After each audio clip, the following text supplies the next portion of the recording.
Hello all and welcome to our channel holistic facts. आज prelims prime व्हिडिओजमध्ये आपण doomsday ग्लेशियरबद्दल बघूया.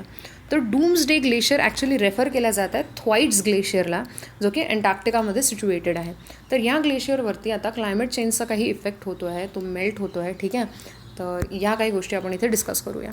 सगळ्यात पहिले तर अंटार्क्टिका सदर्न मोस्ट कॉन्टिनेंट आहे, साऊथ पोलमध्ये सिच्युएटेड आहे.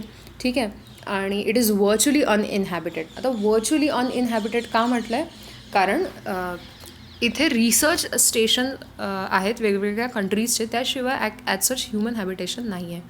जसं की इंडियाचं the recent most is Bharati research station, त्याच्यानंतर दक्षिण गंगा होतं त्याआधी, नंतर मैत्रेयी होतं, राईट. तर असे वेगवेगळ्या कंट्रीजचे आहेत, but other than that humans as such नाही राहत तिथे. हॅबिटेबल प्लेस नाही आहे, हार्श कंडिशन्स आहेत. The ice in Antarctica holds 90% of world's fresh water and 80% of that ice is in the eastern part of the continent. Land mass जे आहे ते आईसने पूर्णपणे कव्हर्ड आहे and it holds 90% of world's fresh water. A glacier is huge mass of ice that moves slowly over land. आता कारण आपण थ्वाईट्स ग्लेशियरबद्दल बघणार आहे, तर हे एक आपल्यासाठी आवश्यक आहे. तर जसं स्नो किंवा आईस लँडवरती आपल्या ग्रॅव्हिटेशनच्याच इन्फ्लुएन्समध्ये ज्या पण डिरेक्शननी स्लोप असेल, ठीक आहे, त्या डिरेक्शनमध्ये फ्लो करतो. ठीक आहे, मतलब moves slowly over the land mass, त्याला आपण ग्लेशियर म्हणू. जसं नॉर्मली आपण रिव्हर्स बघतो, तसंच ही रिव्हर ऑफ स्नो और रिव्हर ऑफ आईस आपण याला म्हणू शकतो. त्याच्यानंतर हा आपण थोडा मॅप बघून घेऊयात. तर हा खाली जर आपण बघतो आहे, धिस इज अंटार्क्टिक कॉन्टिनेंट. ठीक आहे, आणि धिस इज साऊथ अमेरिका, आणि या दोघांच्या मध्ये आहे ड्रेक्स पॅसेज. ठीक आहे, तर separating water body is Drake passage. हे पण लक्षात ठेवा ॲज अ मॅप. तर सदर्न मोस्ट साईडला आहे, आपण बघू शकतो. देन हा आहे अंटार्क्टिकाचा मॅप. ठीक आहे, तर अंटार्क्टिकाच्या ईस्टर्न पोर्शनवरती 80% ऑफ इट्स आईस मास जे आहे ते सिच्युएटेड आहे, आणि इथे वेस्टर्न पोर्शनवरती आपण बघू शकतो थ्वाईट्स ग्लेशियर सिच्युएटेड आहे. आपण याचा साईज ऑलरेडी बघू शकतो की किती मोठा आहे.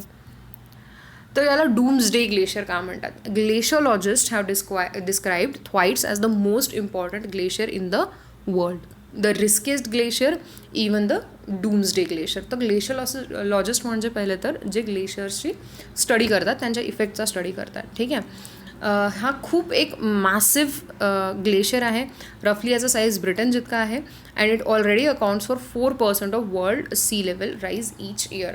4% खूप एक सिग्निफिकंट नंबर आहे फॉर अ सिंगल ग्लेशियर. ठीक आहे, तर मेल्ट होऊन सी लेवल राईज जी वाढते या ग्लेशियरमुळे, तर 4% कॉन्ट्रीब्युशन थ्वाईट्स ग्लेशियर्स आहे.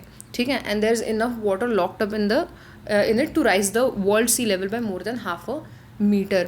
तर याला डूम्सडे ग्लेशियर याच्यासाठी म्हटलं गेलेलं आहे की याच्या एकट्याचा इम्पॅक्ट जो आहे सी लेवल राईजवरती तो खूप जास्त होणार आहे. जर या ग्लेशियरचं वॉटर पूर्णपणे मेल्ट झालं तर ½ मीटरनी सी लेवल राईज होऊ शकते. आणि आपल्याला माहिती आहे थ्रू आऊट द वर्ल्ड जे आहे ते ग्लेशियर सध्या हळूहळू मेल्ट होत आहे, आईस बॉडीज मेल्ट होत आहेत. ठीक आहे, क्लायमेट चेंजमुळे. आणि आता रिसेंट एक एक्झाम्पल घेतलं तर नॉरेल्स्क जी रशियामध्ये सिटी आहे, तिथला एक ऑइल रिफायनरी ऑइल प्लांट होता, ज्याच्यामुळे जो कोलॅप्स झाला आहे रादर, आणि तो एका पर्माफ्रॉस्ट लँडमासवरती बिल्ड केला गेलेला होता. आता पर्माफ्रॉस्ट म्हणजे काय असतं, तर 2 किंवा त्याच्यापेक्षा जास्त इयर्ससाठी जर फ्रोझन असेल आणि आईस कवर्ड असेल तर त्याला आपण पर्माफ्रॉस्ट म्हणतो. तर क्लायमेट चेंजमुळे ते पर्माफ्रॉस्ट लेअर जी आहे ती हळूहळू मेल्ट होत होती, आणि इट गॉट सो वीकेंड की इट कोलॅप्स्ड, अँड विथ इट तो ऑइल प्लांट पण कोलॅप्स झाला, ज्याच्यामुळे ऑइल लीक झाला आहे पूर्णपणे, which is a very great environmental hazard. ठीक आहे, आणि त्याला क्लीन करण्याला सेंचुरीज लागून जातील आहेत. तर ह्या सगळ्या गोष्टी होत आहेत. ठीक आहे, मेल्टिंगमुळे. It is not just sea rise level. ठीक आहे, त्याच्यानंतर मेल्ट रेट्स जे आहेत, ठीक आहे, ते सुद्धा आता इन्क्रीज होत आहेत, right. Sorry. The most glaciers that flow into sea have what is known as ice pump. C water जे असतं ते सॉल्टी असतं आणि डेन्स असतं, राईट. त्यामुळे ग्लेशियर्सचं पाणी जेव्हा मेल्ट होतं तेव्हा ते पाणी याच्यावरती फ्लोट होतं, कारण ते फ्रेश वॉटर असतं. त्यामुळे काय होतं, तर हे सी वॉटर जे आहे डेन्सर असतात आणि हे वॉर्मरसुद्धा असतं थोडंसं, तर ते त्याच्या खाली फ्लोट होतं. Increasing the process of melting. But जर सी वॉटरचं टेम्परेचर हे कमी असेल तर ही मेल्टिंग प्रोसेस स्लो होईल, राईट. बट आता क्लायमेट चेंजमुळे कारण सी वॉटरचं टेम्परेचर वाढत चाललं आहे, ही मेल्टिंग प्रोसेस फास्ट होते आहे, ठीक आहे.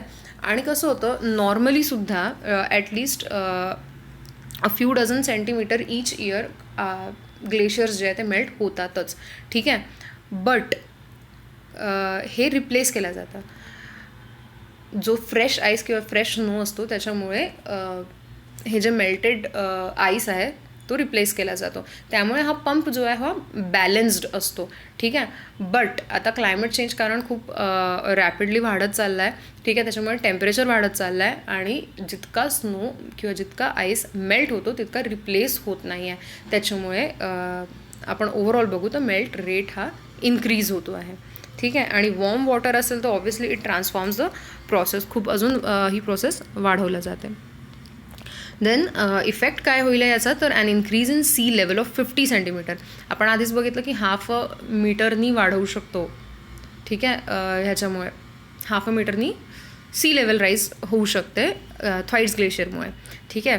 बट जर साधे 50 सेंटीमीटरसुद्धा जर झाले फॉर एक्झाम्पल तर the storm surges that use to come every 1000 years, ठीक आहे, will now come every 100 years. तर 10 टाइम्स फ्रिक्वेन्सी स्टॉर्म्सची जी आहे ती वाढून जाईल.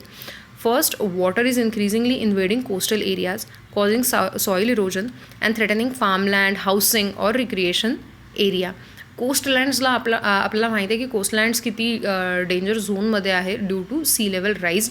Thousands and lakhs of people every year displace होतात जेव्हा आपल्या इकडे फ्लडिंग किंवा सायक्लॉनिक सीझन असतो, कारण स्टॉर्म्स जे आहेत ते अजून जास्त इंटेन्सिफाय होत आहेत, अजून सिव्हिअर प्रमाणात येत आहेत, ठीक आहे. आणि फ्लडिंग जे आहे ते लवकर रिसाईड होत नाही कारण सी लेवल ऑलरेडी राईज झालेलं आहे, ठीक आहे. तर ही सगळं डेंजरस आहे.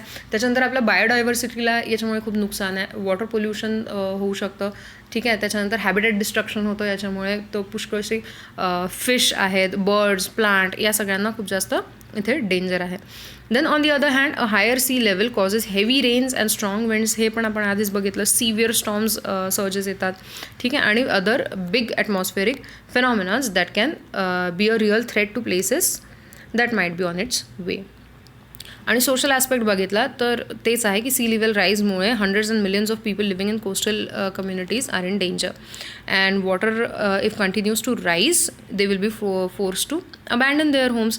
आणि ह्यालाच फोर्स्ड मायग्रेशन म्हणतात किंवा क्लायमेट रेफ्युजीजसुद्धा आपण याला म्हणू. आतापर्यंत युनायटेड नेशन्समध्ये जे रेफ्युजी कन्व्हेन्शन होतं त्यात क्लायमेट रेफ्युजीजला डिफाईन केलेलं नव्हतं, पण लास्ट इयर ह्याचा प्रयत्न सुरू झालेला आहे, ठीक आहे. कारण हे पण एक प्रकारचं फोर्स्ड मायग्रेशन आहे. त्यांना थोडी ना तिथून निघायचं होतं, त्यांना आपले घरं अबॅन्डन नव्हते करायचे, बट क्लायमेट चेंजमुळे त्यांना करावं लागलं. आणि क्लायमेट चेंज हा जो इतका रॅपिड क्लायमेट चेंज आहे हा एक ह्युमन इंड्युस्ड फेनॉमेना आहे, ठीक आहे. Then finally low lying islands would be swallowed by oceans leading to disappearance of large land areas and even some countries. तर लो लाईंग एरियाज किंवा आयलंड नेशन्स जे आहेत, जसं आपल्याला माहिती आहे मालदीव्स आहेत, मॉरिशस आहेत, ठीक आहे. ह्यासारख्या countries these are small island nations. आणि मालदीव्समध्ये वगैरे मोस्ट ऑफ द आयलंड्स जे आहेत ते अटॉल्स आहेत, त्यामुळे खूप जास्त क्लोज प्रॉक्झिमिटी आहे पाण्यासोबत. आणि अबाव सी लेवल लँडमास जास्त नाही आहे, त्यामुळे थोडंसं पण जर सी लेवलमध्ये राईज झालं तर it can be dangerous and these countries can be drowned all together, ठीक आहे. तर ह्या सगळ्या गोष्टी होतील. आणि आपल्याला हे सुद्धा माहिती आहे की इफ सच कंडिशन अपियर्स तर तिथले लोक कुठे जातील, which country will take them, which country will take such refugees, ठीक आहे. आणि कंट्रीज अशा रेफ्युजीजला घेतील आधी की आपल्या कोस्टल एरियाजमध्ये राहणाऱ्या लोकांना ते मदत करतील. तर एक खूप मोठा ह्युमॅनिटेरियन क्रायसिस जो आहे तो याच्यामुळे होऊ शकतो. तर आपण पूर्णपणे थांबवू नाही शकत सध्या या प्रोसेसला, because it is nature. But आपण कारण की ही प्रोसेस आपणच इतकी फास्ट केलेली आहे, आपण याला प्रिव्हेंट करू शकतो. आपण कम्प्लिटली आपल्या पॅरिस अग्रीमेंटचे जे गोल्स आहेत, त्याच्यानंतर सस्टेनेबल डेव्हलपमेंट गोल्स आहेत, ठीक आहे, या सगळ्यांचे जे एन्व्हायरमेंटल ॲस्पेक्ट्स आहेत त्यांना फॉलो करून ही प्रोसेस नक्कीच स्लो करू शकतो आणि millions of lives can be saved. तर आजच्या प्रिलिम्स प्राईम व्हिडिओजमध्ये इतकंच. I hope you liked our video and if you did please like, share and subscribe to our channel holistic facts. Thank you.